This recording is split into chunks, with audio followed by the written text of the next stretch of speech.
President Trump doubling down on his pledge to send low and middle income Americans $2,000 dividends using tariff revenue.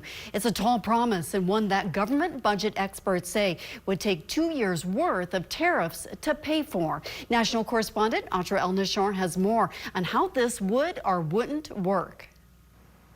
President Trump wants to send Americans direct payments. It's not technically a stimulus check like the one sent out during the pandemic. Instead, giving Americans a share of revenue generated by tariffs. We're going to issue a dividend to our middle income people and lower income people of about $2,000. The president would not be able to do this on his own. It will have to be passed by Congress, but the reality is just this, that because of Biden's inflation, which averaged 5% over 4 years, that people on average lost about $3,400 in purchasing power, and they've gained about $1,200 this year, but there's still room to go. Just last month, the president said tariff revenue would first be used to pay some of America's $38 trillion debt.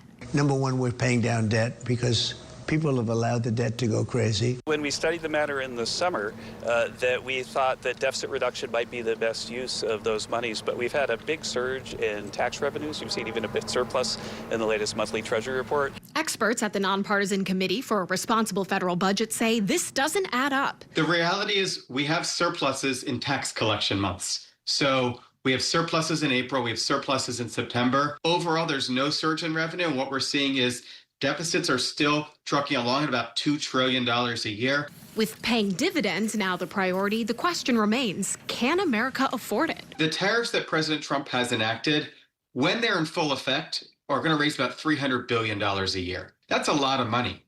But sending every American or every American that's not high income $2,000 would cost $600 billion. Pumping that much money into the economy would likely make inflation worse. Now, if the Supreme Court decides that most of the president's tariffs are unconstitutional, the committee forecasts it would take 7 years for the remaining tariffs to generate enough revenue to pay Americans $2,000 dividends. In Washington, I'm Atra El-Nashar.